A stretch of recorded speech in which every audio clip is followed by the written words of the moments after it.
Hello friends, welcome to my YouTube channel. So guys, आज के इस वीडियो में हम लोग देखने वाले हैं जो आपका राजस्थान पीटीईटी का एग्ज़ाम होने वाला है 9 जून 2024 को। उसी के जनरल हिंदी के टॉप मोस्ट इम्पॉर्टेंट क्वेश्चंस को यहाँ पर डिस्कस करने वाले हैं। तो वीडियो काफ़ी इंपॉर्टेंट है आप लोगों के लिए, तो इस वीडियो को पूरा ज़रूर देखिए। वीडियो अच्छा लगे तो प्लीज़ वीडियो को लाइक और शेयर ज़रूर करें। और जो भी हमारे नए बच्चे हैं, जिन बच्चों ने चैनल को सब्सक्राइब नहीं किया है, तो प्लीज़ चैनल को सब्सक्राइब कर नोटिफिकेशन बेल ऑन करना ना भूलें। चलिए वीडियो को स्टार्ट करते हैं। गाइस, राजस्थान पीटीईटी की एग्ज़ाम डेट घोषित कर दी गई है। 9 जून 2024 को एग्ज़ाम आयोजित किया जाएगा। आप लोगों के पास सिर्फ और सिर्फ 29 दिन शेष हैं। तो आज मैं आप लोगों के लिए जनरल हिंदी के कुल 50 क्वेश्चंस लेकर आया हूं। अगर आप लोगों ने इन 50 क्वेश्चंस में 45 क्वेश्चंस के सही जवाब दिए तो आप लोग समझ लीजिएगा जनरल हिंदी की जो आप लोगों की तैयारी है वो काफ़ी हद तक अच्छी है। तो खुद से प्रयास कीजिएगा इन सभी क्वेश्चंस के आंसर देने का। 2 से 3 सेकंड के बाद मैं आंसर क्लियर कर दूंगा। सेशन को बस शेयर कर दीजिए सभी बच्चे और वीडियो को जल्दी से लाइक कर दीजिए। आज के सेशन में पहला क्वेश्चन, भाषा की सबसे छोटी इकाई को क्या कहते हैं? शब्द, व्यंजन, स्वर या वर्ण? जल्दी से आंसर दीजिए सभी बच्चे। भाषा की सबसे छोटी इकाई को क्या कहा जाता है? देखिए, भाषा की सबसे छोटी इकाई को कहा जाता है वर्ण, यानी डी ऑप्शन जो है आपका ये बिल्कुल करेक्ट हो जाएगा। ये तो आप लोगों को पता चल गया कि भाषा की सबसे छोटी इकाई जो है वो वर्ण होती है। दूसरी बात आपको ये ध्यान में रखना है कि भाषा वाक्यों से बनती है, तो ये भी आपको ध्यान में रखना है। नेक्स्ट क्वेश्चन देखिएगा, ज्ञा से ज्ञानी वर्ण किन वर्णों के संयोग से बना है? काफ़ी इंपॉर्टेंट क्वेश्चन है। इस क्वेश्चन पर 5 स्टार लगा लीजिए, पेपर में आने वाला क्वेश्चन। ज्ञा से ज्ञानी वर्ण किन वर्णों के संयोग से बना, ये आपको बताना है। जल्दी से आंसर दिए सभी बच्चे। ज्ञा से ज्ञानी वर्ण जो है ना, ये जा प्लस या के वर्णों के संयोग से बना है। बी ऑप्शन जो लोग बता रहे हैं वो बच्चे बिल्कुल करेक्ट हो जाएंगे। नेक्स्ट क्वेश्चन देखेगा। अगला क्वेश्चन है गाइस, अधोलिखित में संयुक्त व्यंजन कौन सा है? संयुक्त व्यंजन की बात हो रही है, सोच समझकर आंसर दीजिएगा।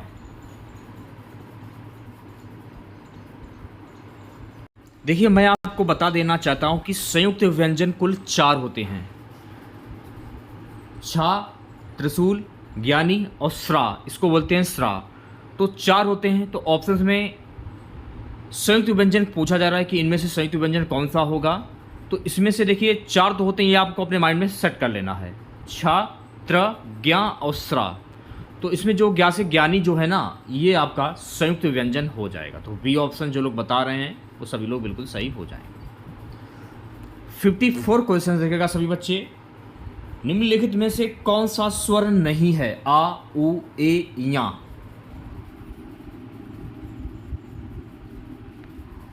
देखिए, या जो है ना, ये स्वर नहीं है। और छोटा आ, छोटा उ और ए, ये तीनों स्वर हो जाएंगे। तो ये आपको ध्यान में रखना है।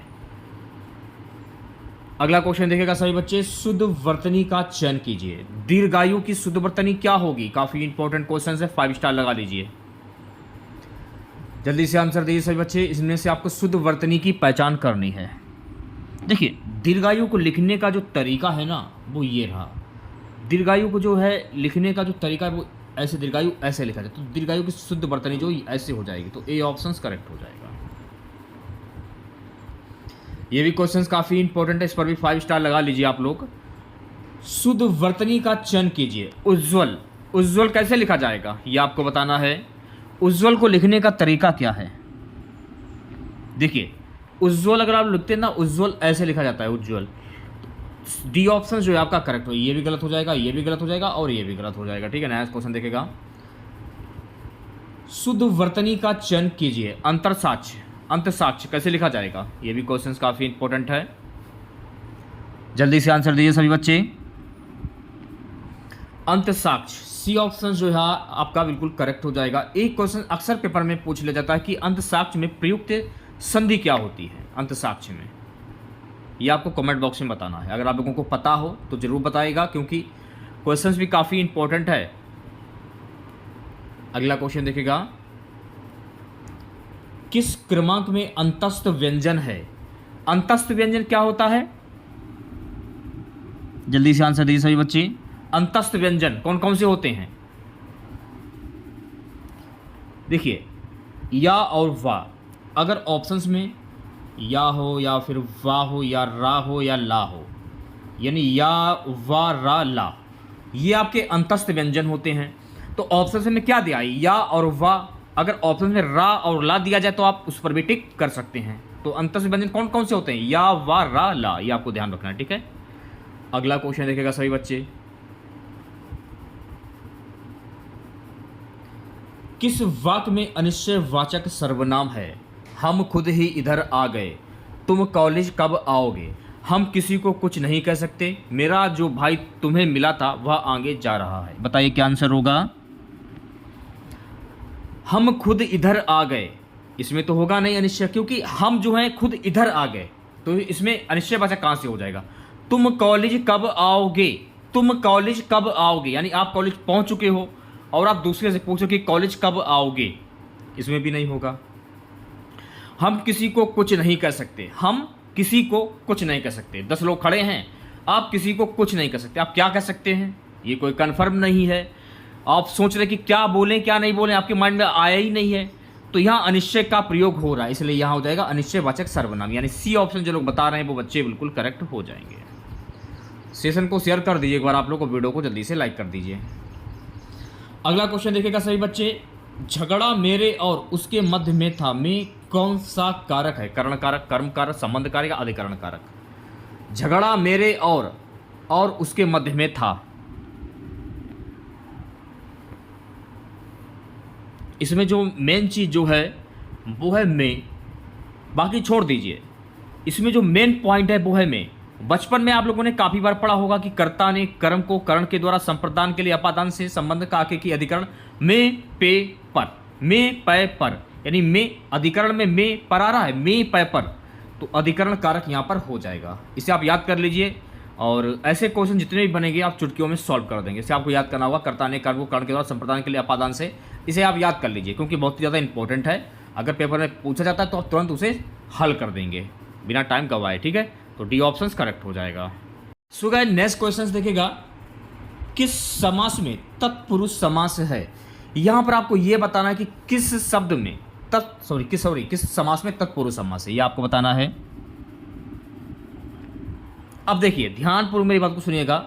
ग्रह गत, ग्रह अलग है और गत अलग है, तो दोनों को जोड़ दिया गया तो ग्रह में गत, तो यहां पर हो जाएगा तत्पुरुष समास। डी ऑप्शन जो है आपका करेक्ट हो जाएगा, ठीक है।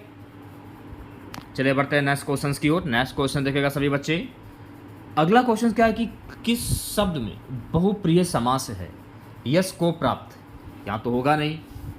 यश को प्राप्त, हस्तलिखित, मेघनाथ, सप्ताह। मैंने आप लोगों को क्या बताया, जब किसी वाक्य में किसी प्रसिद्ध व्यक्ति या भगवान के नाम आ जाए वहां पर आपका बहुप्रिय समास होता है। जैसे कि दशानन, दश आनन है जिनके, रावण ये प्रसिद्ध व्यक्ति है। इंद्र को जीतने वाला, इंद्रजीत यानी इंद्र को जीतने वाला, इंद्र को किसने जीता था? मेघनाथ ने जीता था। तो मेघनाथ में कौन सा समास होगा? बहुप्रिय समास हो जाएगा क्योंकि यह प्रसिद्ध व्यक्ति है। तो सी ऑप्शन करेक्ट होता है। जैसे कि मान लीजिए नीलकंठ, नीला कंठ है जिनका भगवान शिव, लंबोदर लंबा उदर है जिनका यानी गणेश, इसमें भी बहुप्रिय समास हो। पीतांबर पीला अंबर है जिनका यानी भगवान विष्णु, इसमें भी बहुप्रिय समास हो जाए। तो इस प्रकार से आप लोग जो हैं पहचान सकते हैं बहुप्रिय समास को। नेक्स्ट क्वेश्चन देखेगा, नास्तिक में कौन सा समास है? काफी इंपॉर्टेंट क्वेश्चन है, जल्दी से आंसर दिए सभी बच्चे। नास्तिक में कौन सा समास हो जाएगा? नास्तिक में हो जाएगा तत्पुरुष समास, यानी सी ऑप्शन जो लोग बता रहे हैं वो बच्चे बिल्कुल करेक्ट हो जाएंगे, ठीक है। चलिए बढ़ते हैं नेक्स्ट क्वेश्चन की और। अगला क्वेश्चन देखेगा, किस वाक्य में संबंधवाचक सार्वजनिक विशेषण है? संबंध यानी कि संबंध को दर्शा रहा हो, जल्दी से आंसर दीजिए। जिस काम को करना ना हो उस पर चिंतन मूर्खता है, इसे नहीं उस पुस्तक को निकालो, कोई आदमी मिलने आया है ये किताब हटा दो। तो संबंधवाचक सार्वजनिक विशेषण किसमें होगा? जिस काम को करना ना हो उस पर चिंतन मूर्खता है, यानी आप काम कर रहे हो और आप उस पर चिंतन भी कर रहे हो और मूर्खता भी बोल रहे हो। तो यानी संबंध पे संबंध पे संबंध। देखिए संबंध हो रहा है जिस काम को, ठीक है, काम भी कर रहे हैं, करना ना हो, यानी काम कर भी रहे हो, आपके माइंड में आ भी रहा है कि मैं ये काम कर रहा हूँ, और आप उस पर चिंतन भी कर रहे हो, यानी वो मूर्खता भी है। तो इसमें जो है आपका संबंध कारक सर्वनाम हो जाएगा, तो ए ऑप्शन करेक्ट हो जाएगा। ठीक है, 65 क्वेश्चन देखिएगा सभी बच्चे। किस वाक्य में अकर्मक क्रिया है? रजनी ने गीत गाया, मोहन पानी पी रहा है, और ठूंठ खड़ा है, हम सिनेमा देखते हैं। बताइए क्या आंसर होगा? ठूंठ खड़ा है, इसमें अकर्मक क्रिया हो जाएगी, यानी सी ऑप्शन जो है आपका ये बिल्कुल करेक्ट हो जाएगा। 66 क्वेश्चन देखिएगा सभी बच्चे। किस शब्द में सम उपसर्ग लगा है? उपसर्ग और प्रत्यय, उपसर्ग और प्रत्यय पहचानने का तरीका क्या है? स्टार्टिंग का जो शब्द होता है वो आपका उपसर्ग होता है, और लास्ट वाला जो शब्द होता है वो आपका प्रत्यय होता है। तो बस आपको इतना ध्यान रखना। इसमें पूछा क्या जा रहा है कि किस शब्द में सम उपसर्ग लगा है, तो ये लगा है संघार में, तो सम धन हार। अगर आप इसकी अगर आप इसका संधि विच्छेद करते हैं तो संघार का संधि विच्छेद क्या होता है? सम धन हार। तो स्टार्टिंग का शब्द क्या है? सम है, तो इसलिए संघार में हो जाएगा सम उपसर्ग, तो सी ऑप्शन करेक्ट हो जाएगा। ठीक है, नेक्स्ट क्वेश्चन देखेगा। प्रत्येक शब्द समूह में 4 शब्द दिए गए हैं, इनमें से 3 के अर्थ समान हैं, एक शब्द बेमल है, बेमल शब्द का चयन करना है आप लोगों को। ठीक है, मित्र के चुनाव की पर जीवन की सफलता निर्भर करती है। ये खाली रिश्तेदार देख रहे हैं आप लोग, यहाँ पर क्या आएगा? मित्र के चुनाव की, तो मित्र के चुनाव की क्या? मित्र के चुनाव की सार्थकता पर जीवन की सफलता निर्भर करती है, तो यहां पर आ जाएगा सार्थकता। डी ऑप्शन जो है आपका करेक्ट हो जाएगा। उसी प्रकार से अगला क्वेश्चन देखेगा। भारतीय संविधान में भेदभाव के लिए कोई खालिस्तान नहीं है। स्थान, विधान, अवसर, रुझान। भारतीय संविधान में भेदभाव के लिए क्या नहीं है, यह आपको बताना है। स्थान नहीं है, तो यहां पर जो है स्थान आ जाएगा, तो ए ऑप्शन जो लोग बता रहे हैं वो बच्चे बिल्कुल करेक्ट हो जाएंगे। ऐसे क्वेश्चंस को करने के लिए प्रैक्टिस बहुत ही जरूरी है, थोड़ा सा दिमाग लगाने की जरूरत होती है। ठीक है, अगला क्वेश्चन देखेगा। अपने कथन की सत्यता खालिस्तान क्या कीजिए? अपने कथन की सत्यता की क्या कीजिए? जल्दी से आंसर दीजिए सभी बच्चे। प्रमाणित कीजिए, अपने कथन की सत्यता प्रमाणित कीजिए, तो यहां पर क्या आ जाएगा? प्रमाणित, तो सी ऑप्शन करेक्ट हो जाएगा। अगला क्वेश्चन क्या है? उत्धनहार के योग से कौन सा शब्द बनेगा? उत्धनहार, जल्दी से आंसर दीजिए सभी बच्चे। उद्धार, और उद्धार में प्रयुक्त संधि क्या होगी? व्यंजन संधि हो जाएगी, तो ये भी आपको ध्यान में रखना है। डी ऑप्शन करेक्ट हो जाएगा। अगला क्वेश्चन क्या है? दृग्चल का सही संधि विच्छेद क्या होगा? जल्दी से आंसर दीजिए सभी बच्चे। दृग्चल का सही संधि विच्छेद क्या होगा? बहुत ही इजी, आसानी से बता सकते हैं आप लोग।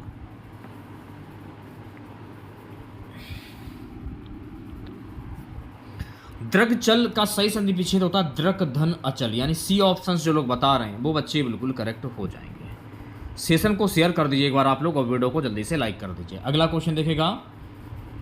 निम्नलिखित में से कौन सा स्त्रीलिंग है? मंत्रिणी, चचू, छाता या भक्त? निम्नलिखित में से कौन सा स्त्रीलिंग है? तो यहां पर देखिए आपको स्त्रीलिंग शब्द की पहचान करनी है। जल्दी से आंसर दीजिए सही बच्चे। तो देखिए मंत्रिणी जो है ना, ये आपका इसमें स्त्रीलिंग शब्द हो जाएगा, तो ए ऑप्शन जो है आपका बिल्कुल करेक्ट हो जाएगा। सेशन को शेयर कर दीजिए एक बार आप लोग, और वीडियो को जल्दी से लाइक कर दीजिए। अगला क्वेश्चन देखिएगा सभी बच्चे। निम्न में से कौन सा भाववाचक संज्ञा है? तो यहां पर देखिए आपको भाववाचक संज्ञा की पहचान करनी है कि किनमें भाववाचक संज्ञा होगी। श्याम, नदी, बचपन, पेड़। बचपन का अर्थ क्या होता है? जो लोग बचपन से जवानी में आ गए हैं, जिनकी उम्र 20 से 25 साल के बीच में है, और वो गवर्नमेंट जॉब की तैयारी कर रहे हैं। मान लीजिए कॉम्पिटेटिव एग्जाम की तैयारी कर रहे हो आप, तो आप बचपन की ओर जाते हो कि मेरा बचपन ऐसा था, मैं बचपन में ये करता था, तो आप अपने बचपन को बहुत याद करते हैं, मन में बहुत सोचते हैं, यानी अपना भाव व्यक्त करते हैं। श्याम में तो होगा नहीं भाव, ना नदी में होगा ना पेड़ में होगा। इसी क्या मतलब है? बचपन जो है, आप बचपन को याद करते हैं, अपना भाव व्यक्त कर रहे हैं एक दूसरे से, आपस में एक दूसरे, यानी आपका जो फ्रेंड है, आप अपना भाव व्यक्त कर रहे हैं, वो अपना बचपन बता रहा है, वो अपना बचपन बता रहा है, यानी दोनों आपस में भाव व्यक्त कर रहे हैं, तो भाव इसमें हो जाएगा बचपन में भाववाचक संज्ञा। तो इस प्रकार से पहचान सकते हैं। अगर आप नियम याद करेंगे, परिभाषा याद करेंगे, तो आप कभी भी नहीं याद कर पाएंगे। ठीक है, शॉर्ट ट्रिक के माध्यम से क्वेश्चंस को सॉल्व करने की कोशिश कीजिए। पेपर में ऐसा होगा कि आप ज़्यादा से ज़्यादा क्वेश्चन जो हैं पेपर में सॉल्व कर पाएंगे और टाइम की भी बचत होगी, ठीक है, क्योंकि नियम और परिभाषा से कोई फायदा नहीं। अगला क्वेश्चन देखिएगा, दो वर्णों के मेल से होने वाले विकार को क्या कहते हैं? संधि, समास, उपसर्ग या प्रत्यय। दो वर्णों के मेल से होने वाले विकार को क्या कहते हैं? ये भी क्वेश्चन काफी इंपॉर्टेंट है, 5 स्टार लगा लीजिए, पेपर में आने वाला क्वेश्चन। संधि कहते हैं, दो वर्णों के मेल से होने वाले विकार को क्या कहते हैं? संधि कहते हैं। तो ए ऑप्शन जो है आपका ये बिल्कुल करेक्ट हो जाएगा। नेक्स्ट क्वेश्चन देखिएगा, संधि के कितने प्रकार होते हैं? 1, 2, 3 या 4? संधि के कुल कितने प्रकार होते हैं? जल्दी से आंसर दीजिए सही बच्चे। संधि के कुल 3 प्रकार होते हैं। कौन कौन से? स्वर संधि, व्यंजन संधि और विसर्ग संधि। चलिए बढ़ते हैं नेक्स्ट क्वेश्चन की ओर। अगला क्वेश्चन क्या, राकेश का सही संधि विच्छेद क्या होगा? बहुत ही इजी है और आसानी से भी बता सकते हैं आप लोग, और पेपर के लिए काफी इंपॉर्टेंट है। बताइए क्या आंसर होगा? राका धन ईस। तो सी ऑप्शन जो लोग बता रहे हैं वो बच्चे बिल्कुल करेक्ट हो जाएंगे। और राकेश में प्रयुक्त संधि क्या होगी? राकेश में हो जाएगी गुण संधि।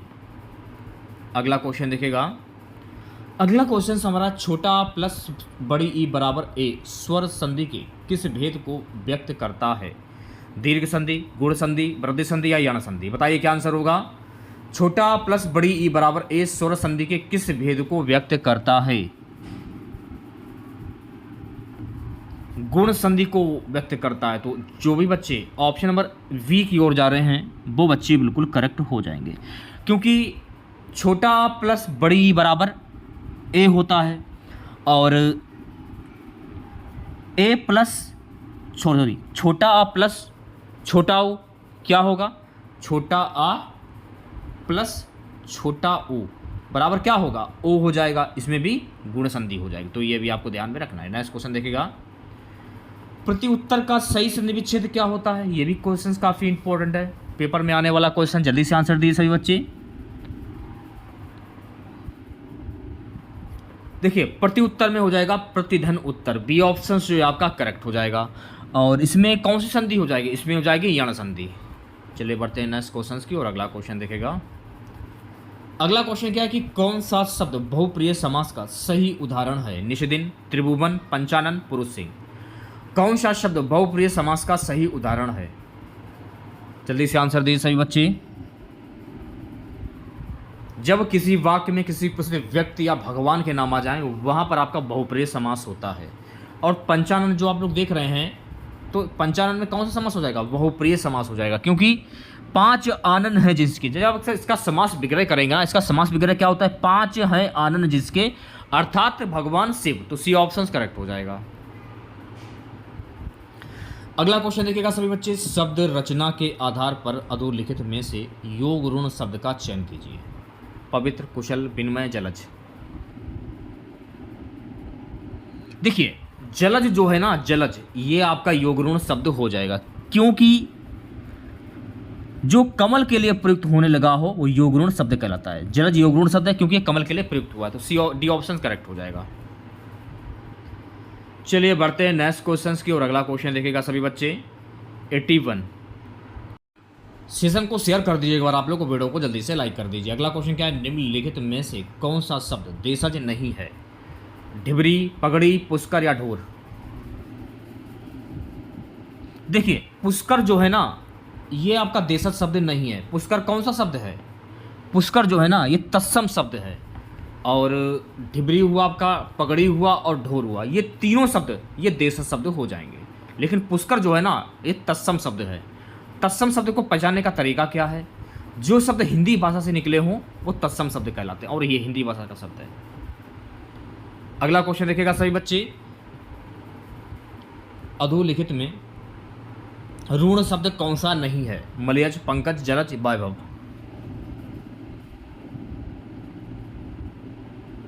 देखिए वैभव जो है ना ये ऋण शब्द नहीं है। जिन शब्दों के सार्थक खंड ना हो सके वो ऋण शब्द कहलाते हैं, तो ये आपको ध्यान रखना है। सॉरी, 2 शब्दों के सार्थक खंड हो जाएं वो ऋण शब्द कहलाते हैं, ठीक है। तो ये आपको ध्यान में रखना है कि जो ऋण शब्द वो होते हैं जिन शब्दों के 2 सार्थक खंड हो सकते हैं, और ये आप दे सकते हैं मलयज हुआ, पंकज हुआ, जलज हुआ और मलयज हुआ, ये वाला और ये वाला और ये वाला। इन तीनों के सार्थक खंड हो सकते हैं, लेकिन जो वैभव है ना, इसके सार्थक खंड नहीं हो सकते, तो इसमें ऋण शब्द नहीं होगा। तो डी ऑप्शन जो है आपका करेक्ट हो जाएगा, और बाकी के जो हैं ये ऋण शब्द हो जाएंगे। अगला क्वेश्चन देखिएगा, चारपाई पर। इसमें जो मेन कॉमन है वो है पर, बाकी को छोड़िए। आगे क्या दिया है, चारपाई पर भाई साहब बैठे, इस वाक्य में कौन सा कारक है, करण, संप्रदान, अधिकरण या कर्म। तो मैंने आपको क्या बताया था, कर्ता ने कर्म को करण के द्वारा संप्रदान के लिए अपादान से संबंध काके के किरी, अधिकरण में पर, अधिकरण में पर। इसमें जो मेन कॉमन है ना वो है पर, ठीक है, पर। तो अधिकरण में पर, सी ऑप्शन करेक्ट हो जाएगा, बाकी की पढ़ने की जरूरत ही नहीं है। जो पर जो है ना, चारपाई पर भाई साहब बैठे हैं, इस वाक्य में चारपाई किस कारक में है, तो पर जो है आपका ये कॉमन है, ठीक है, तो सी ऑप्शन करेक्ट हो जाएगा। कवि का स्त्रीलिंग शब्द क्या होता है, काफी इंपॉर्टेंट क्वेश्चन, जल्दी से आंसर दीजिए सभी बच्चे। कवि का स्त्रीलिंग शब्द क्या होगा, कवयत्री होता है। तो ए ऑप्शन जो लोग बता रहे हैं वो बच्चे बिल्कुल करेक्ट हो जाएंगे। चलिए बढ़ते हैं नेक्स्ट क्वेश्चन की ओर। लिंग की दृष्टि से दही शब्द है, स्त्रीलिंग, पुल्लिंग, नपुंसकलिंग, उभयलिंग।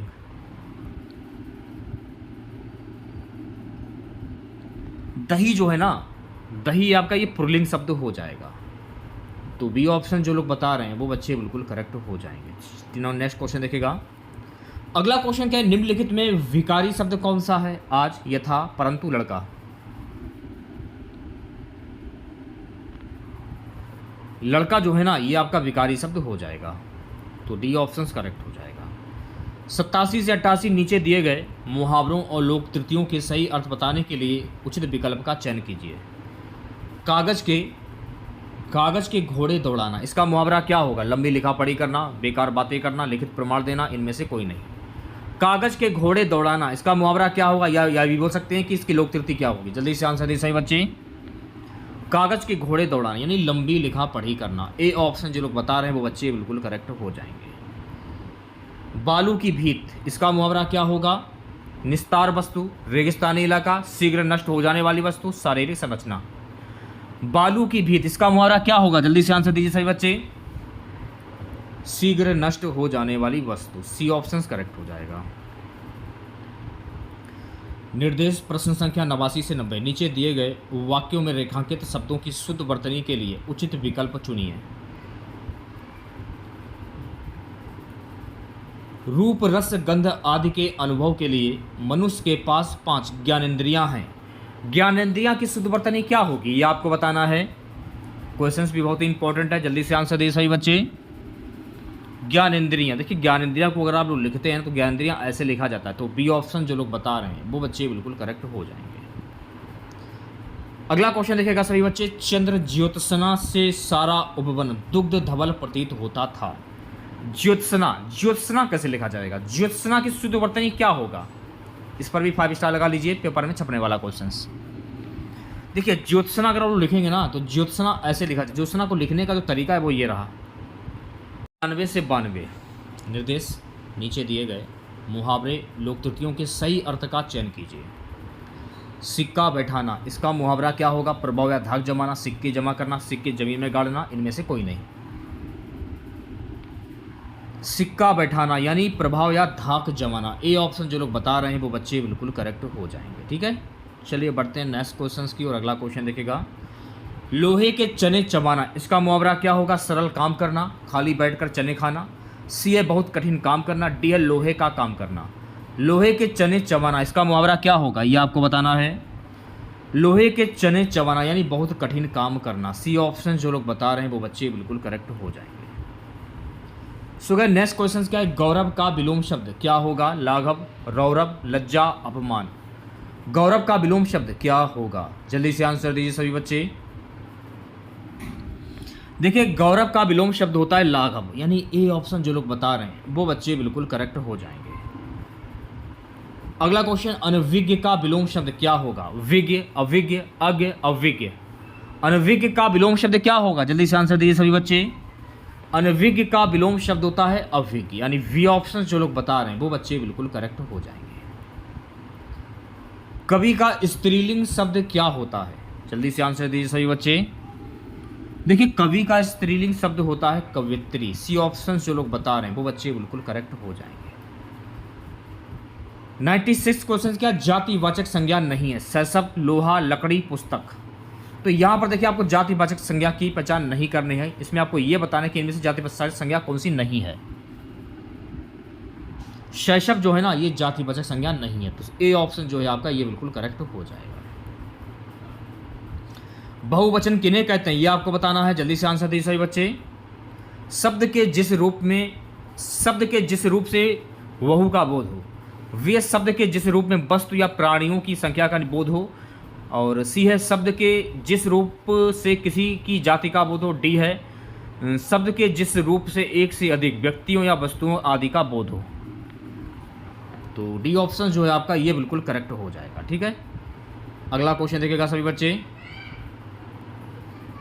कौन सा प्रत्यय लगाने से मधुर विशेषण भाववाचक संज्ञा में परिवर्तित हो जाएगा? जल्दी से आंसर दीजिए सभी बच्चे।